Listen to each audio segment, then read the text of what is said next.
Bismillahirrahmanirrahim. Assalamualaikum warahmatullahi wabarakatuh. Halo, nama saya Ismia Kurniati dari Pendidikan Bahasa Arab semester 6 dengan nomor induk 18601011. Di dalam kehidupan sehari-hari, tentunya kita selalu menggunakan bahasa. Nah, dalam berbahasa tidak selalu mulus. Hal ini disebabkan oleh ada beberapa faktor yang menyebabkan adanya gangguan-gangguan dari dalam bahasa.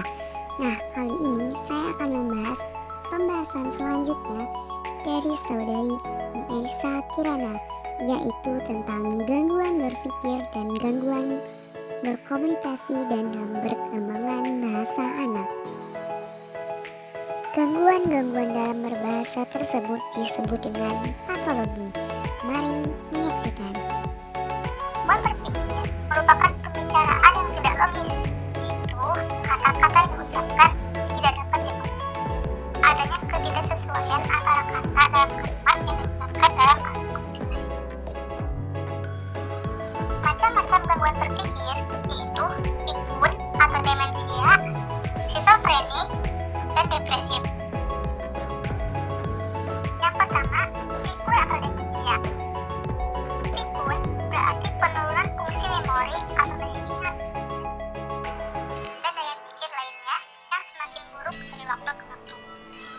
Istilah demensia mencakup diagnosa yang luas sebagai simptom dari kemunduran intelektualitas akibat perubahan jaringan di otak. Orang yang menderita demensia menunjukkan banyak gangguan seperti agnosia atau kesulitan mengenali objek melalui rasa indera, ada apraksia atau ketidakmampuan melakukan perbuatan kompleks dan tangkas menurut hendaknya, ada amnesia atau gangguan memori, ada perubahan kepribadian, perubahan perilaku, dan kemunduran dalam segala macam fungsi individual. Semua gangguan ini menyebabkan kurangnya berpikir, sehingga ekspresi verbalnya diwarnai dengan kesukaran menemukan kata-kata yang kurang tepat. Gangguan berpikir yang kedua adalah skizofrenik. Gangguan skizofrenik ini berhubungan dengan halusinasi. Penderita skizofrenik kronis disebut dengan skizofrenik word salad. Penderita skizofrenik dapat berbicara terus-menerus.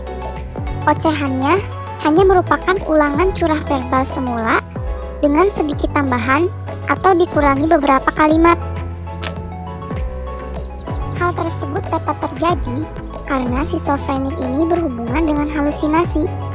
Jadi, apapun yang dibicarakan atau dikeluhkan penderita skizofrenia memiliki hubungan dengan halusinasinya.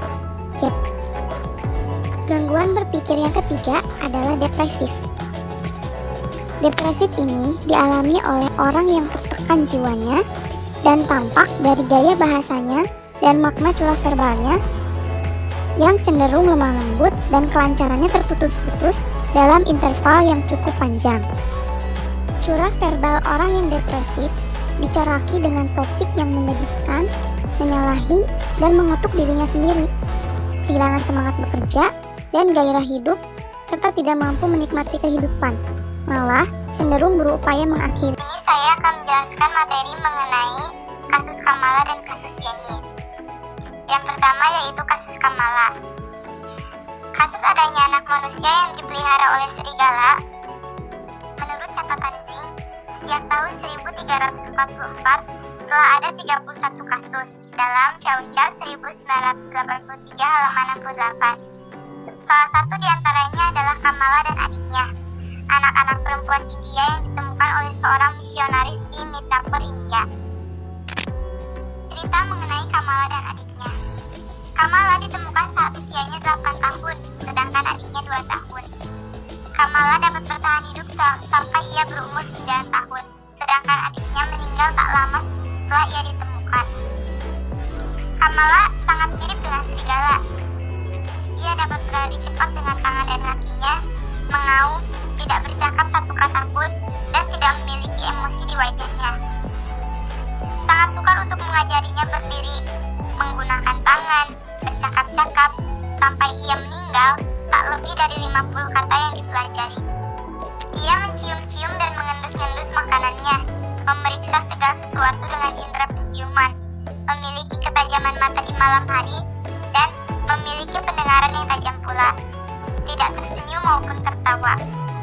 Tingkat kecerdasannya tidak pernah diketahui karena belum ada tes objektif yang memungkinkan untuk kita mengetahui tingkat kecerdasannya. Namun, bagaimanapun, Kamala tidak dapat dibanding-bandingkan dengan kecerdasan manusia, karena Kamala tidak lagi mempunyai bahasa batin, jadi tidak mempunyai pikiran yang sebenarnya, yaitu pikiran yang efektif. Lalu yang kedua, mengenai kasus Jenny.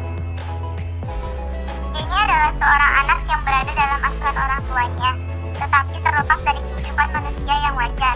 Cerita mengenai kasus Jenny. Sejak berusia 20 bulan sampai 13 tahun 9 bulan, Jenny hidup terkucil dalam ruang yang sempit dan gelap, dalam posisi duduk dan kaki terikat. Tidak ada TV dan tidak ada radio, karena ayah Jenny membenci suara apapun. Ayahnya tidak mengizinkan mendengar suara apapun. Dia akan dihukum secara fisik bila membuat suara. Satu-satunya orang yang sering ia jumpai adalah ibunya. Namun ibunya pun tidak boleh berlama-lama untuk bertemu dengannya. Ia selalu tergesa-gesa saat memberinya makan. Ketika ditemukan tahun 1970, Jenny berada dalam kondisi yang kurang terlihat secara sosial, primitif, terganggu secara emosional, dan tak dapat berbahasa. Dia dikirim ke rumah anak-anak Los Angeles dengan diagnosis awal sebagai anak yang menderita kurang gizi. Ketika pertama kali mendapat perawatan, Jenny tidak mampu menggunakan bahasa. Dia mengalami gangguan secara emosional, tetapi dia tidak mengalami gangguan fisik atau mental yang dapat memperkuat keterbelakangannya. Ada 4 perbedaan bahasa Jenny dan anak-anak normal. Yang pertama, kosakata Jenny lebih banyak daripada kosakata anak-anak normal yang memiliki kerumitan sama dengan Jenny. Jenny lebih mudah mengingat daftar kata daripada mempelajari kaidah gramatika. Hal ini menunjukkan bahwa pemerolehan bukan hanya mengacu pada kemampuan menyimpan banyak hal dalam ingatan. Jenny tidak dapat membuat kalimat pasif, padahal anak-anak normal dapat menyusunnya sewaktu berumur 3 tahun. Performansi kebahasaan Jenny setara dengan kemampuan otak normal anak yang berusia antara 2 sampai 2,5 tahun. Kemampuan Jenny dalam berbahasa lebih lambat daripada kemampuan anak-anak normal. Demikianlah penjelasan saya pada kali ini. Terima kasih atas perhatiannya. Wassalamualaikum warahmatullahi wabarakatuh.